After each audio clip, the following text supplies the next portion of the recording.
Well, it's a wonderfully wet day, so everything's halted at the field pretty much.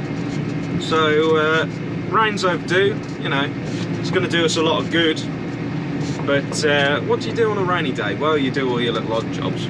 Today's odd job is I've got a wheel angle sensor, and that is why I'm in Mark's T7, the 185. So yeah, this is the one that's been on the destoner. Having a little bit of inaccuracy with the position.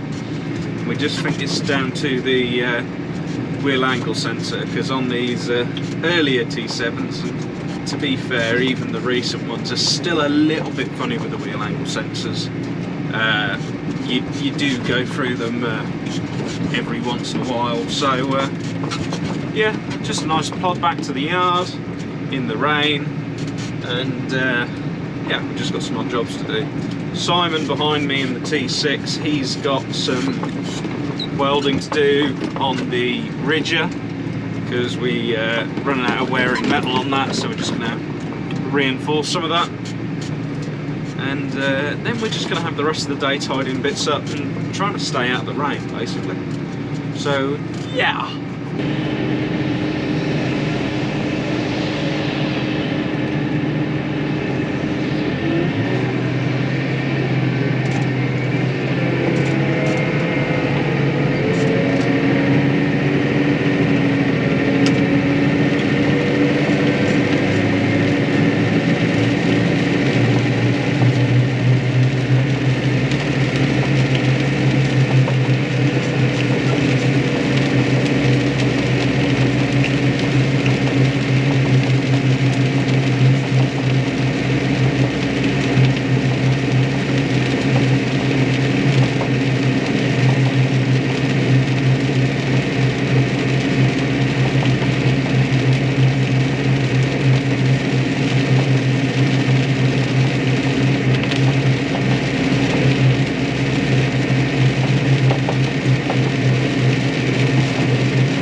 So, here is the sensor.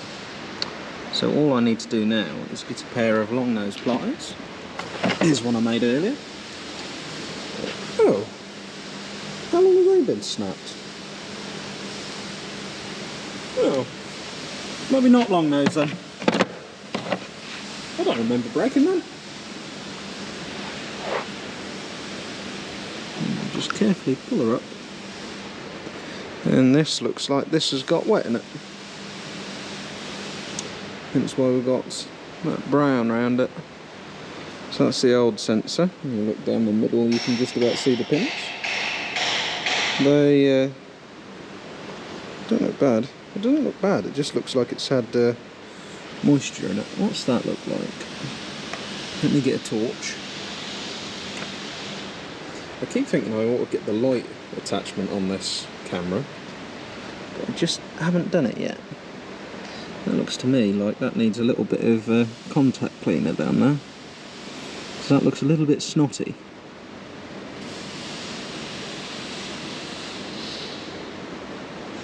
I don't like that.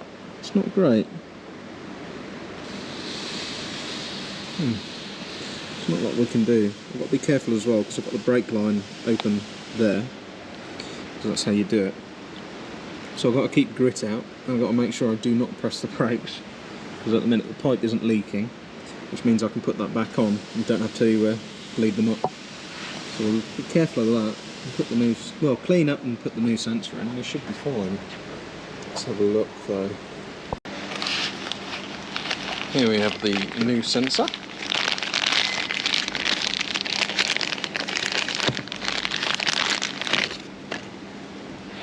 Oh, how rude.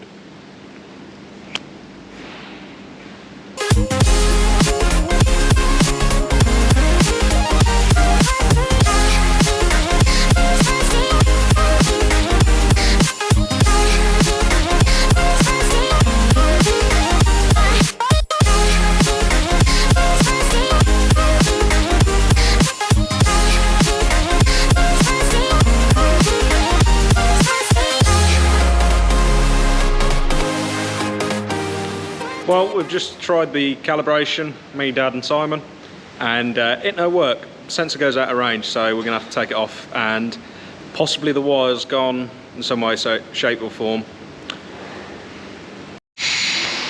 Well, I had to think about it, and I thought, well, if I just whip the mudguard off, I don't need to take the wheel off. Because I just want to have a look at the sensor. If it is the wiring, then I've got to take all this hub area off, and that all strips out, and the cable goes in there.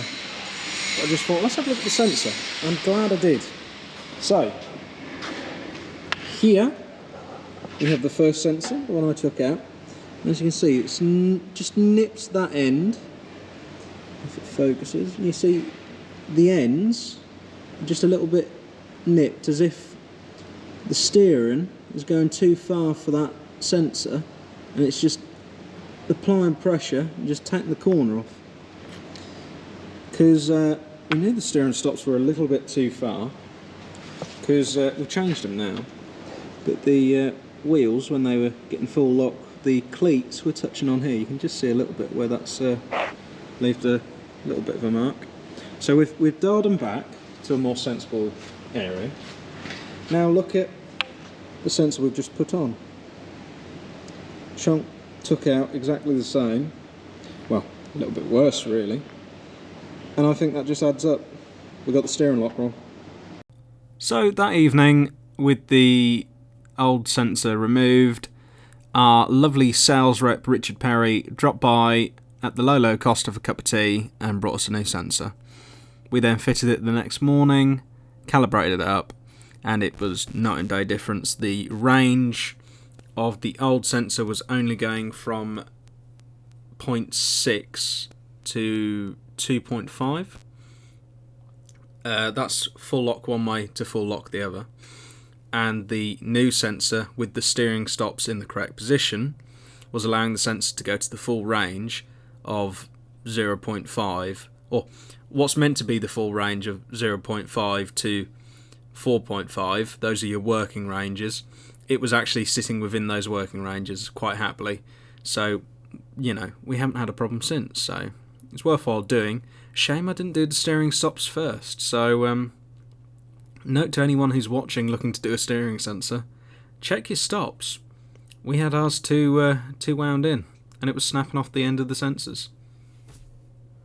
Here we go.